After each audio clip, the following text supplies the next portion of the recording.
Hey guys, welcome to virtual learning. So this is going to be a new experience for all of us. It's going to be a little strange, but I'm hoping this works. This is going to be how I'm going to be doing things every single day. I'm going to be recording things into YouTube and then uploading it to my Google Classroom. If somebody isn't on Google Classroom and they're asking, hey, how do I get my work? Make sure you give them the code. Tell them how to get onto Google Classroom. Please, I'm begging you. Um, I'm going to be putting a quiz, a 5 to 10 question quiz every single day onto Google Classroom as well. If someone is not on Google Classroom, they are getting a 0 for that day's work. So please make sure that they are there. You cannot fill out a Google form for someone else, only for your account. So make sure that they know what we're doing. So without any further ado, let's get started. So you guys can see this presentation on Google Classroom already. It's something that I'm going to be posting every single day as a new lesson. I hope that I'm going to be able to explain things as clearly as I can in the classroom. Well, for some of you. So some of you already started this lesson with me. Others don't really know what's going on. So I'm just going to start over from the beginning for everyone's sake. Civil rights movement. So, you know, the Cold War was happening. All these things are happening, but that doesn't mean they're happening one at a time. The Korean War is just part of the Cold War. The Cold War is happening all around the world. But while that's happening all around the world, the civil rights movement is going to begin in America. Now, the civil rights is something that we learned. It's a term we learned in the beginning of the year. It simply means to the rights given to everyone in the Constitution. So we're going to see how one specific sect of people are going to say, hey, our civil rights are not as great as yours. So can you please do something to update this? Can you please do something to get out of something like the Civil War, to get out of the South and the racism, the segregation that we're going to be dealing with? And please give us our civil rights. Let's get better schools, better trains, better everything for people of color, minorities, even Jews, immigrants. A lot of people are struggling from civil rights. Quote of the day is something really important. It's from Thurgood Marshall, who is one of our IDs today. So if you're following along, you're going to see that ID coming up. I believe it's going to be ID number 2. Now, though there are no official laws against segregation, which is the separating of black and white, people rarely mix. African Americans still face a ton of prejudice, even in the North. You know, where slavery was fought against, yet still a lot of racism, a lot of people not happy with the fact that the Civil War ended and African Americans are granted rights. A lot of people are not happy about that. In fact, during World War II, a lot of African Americans were actually put on the front lines. They used them as a shield in order that the white people at the back would not be affected. It's a pretty crazy thing to think about, but this actually happened. Back home, African Americans are refused jobs. They are not qualified to get homes, even though they've gone to university, they've done things, they have an education, unlike a lot of other people in the country.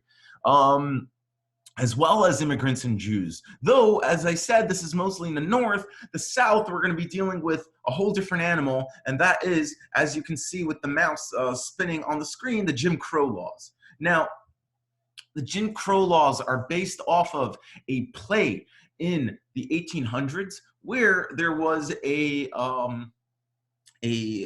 slave owner who would come to the North and say to all the Northern people, slavery is amazing. You know how I know this? Because of Jim Crow. And he would introduce, I guess, an actor in blackface, completely covered in black makeup, and he called himself Jim Crow. Jim Crow was a happy slave.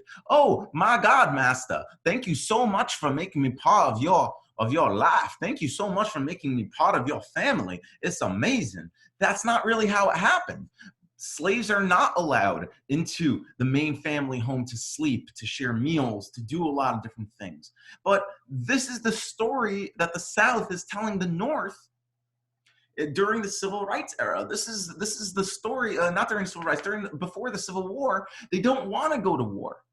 So they use this idea of Jim Crow, this happy slave, to make what's called Jim Crow laws. Now, these Jim Crow laws are legal loopholes that they use to push segregation. They want segregation. They like segregation. You can see over here, I'll move my face for you.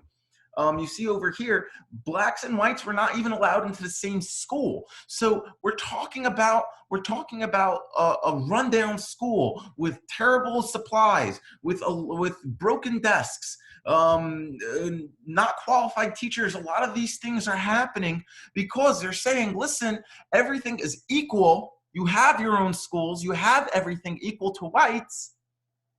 But in reality, it's not that equal. As you can see from this nice little political cartoon that I downloaded, you can see Car for White Folks is beautiful, very nice car, very nice train car. Everybody really loves it. But the car for Jim Crow, not so great. Not a lot of people are happy with that. You can see on buses, this is something I believe I've talked with all the classes with at this point, that blacks and whites are separated. Whites are allowed into the front of the bus. Blacks are allowed into the back of the bus. And if there are not enough seats, and this is the craziest part, if there are not enough seats for white people, they can actually kick black people out of their seats.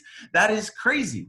You can also see over here that it's not only blacks that are not allowed into restaurants, it is also Jews, and they actually compare them to dogs. You can see restrooms for white and colored people. You can see these water fountains for white and colored people. Really, really, really different back then.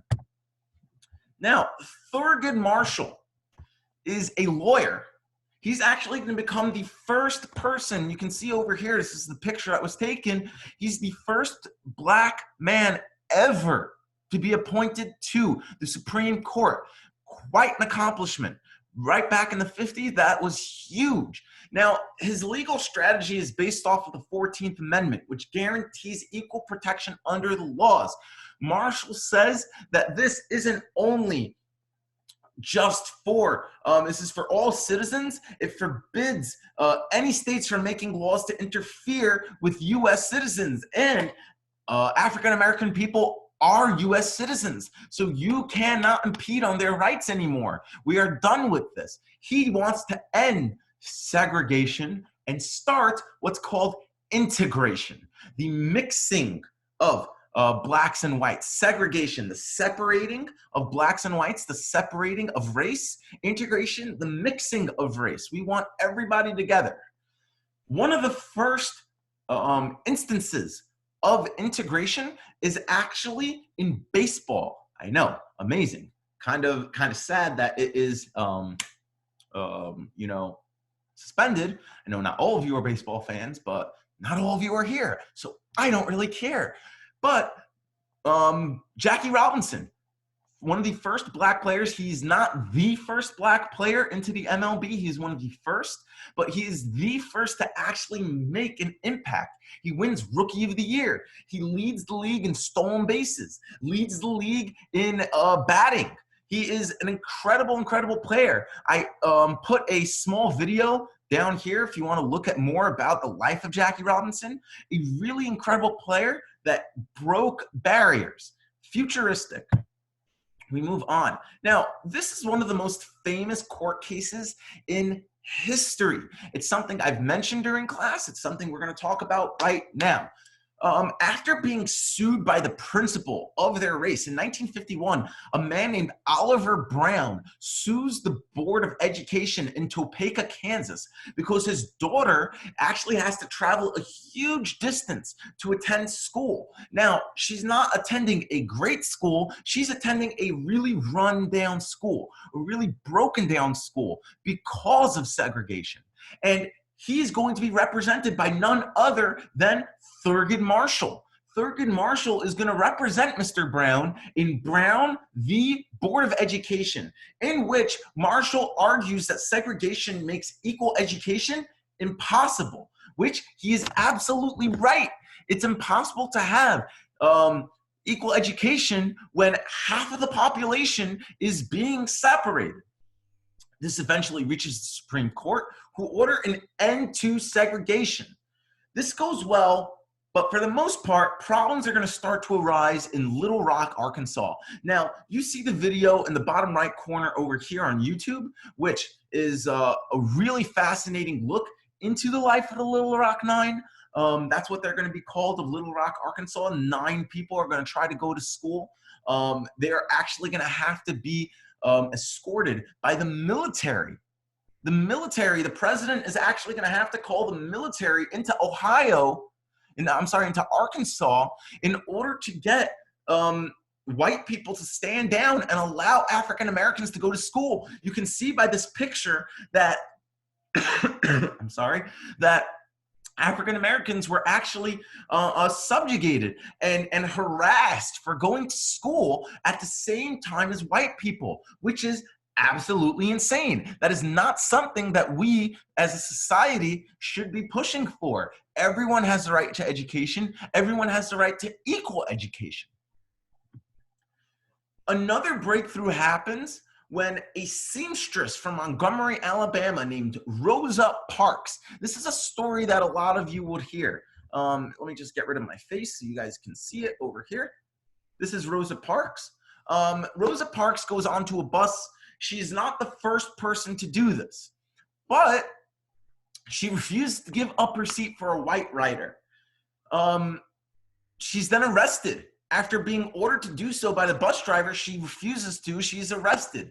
News spreads, which leads to a boycott, meaning a refusal to buy from a certain place of the Montgomery transportation of that day of Parks's trial. This is going to be run by a really interesting person, a 26-year-old preacher named Martin Luther King Jr.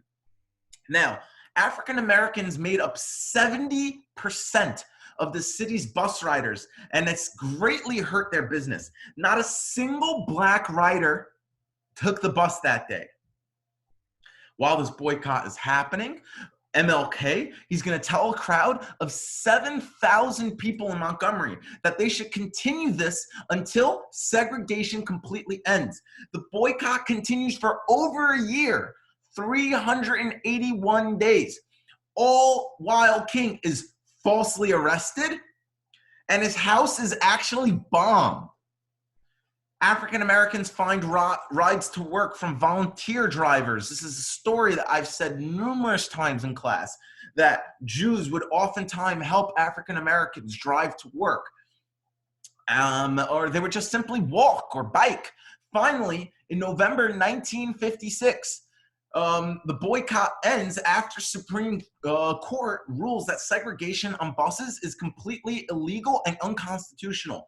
King finally boards a bus and sits in the front. Here is a wonderful, wonderful speech from Martin Luther King Jr. talking about the bus boycott. So, guys, that's it for today. I hope you guys learned something. I hope you guys feel like this was a great way to learn.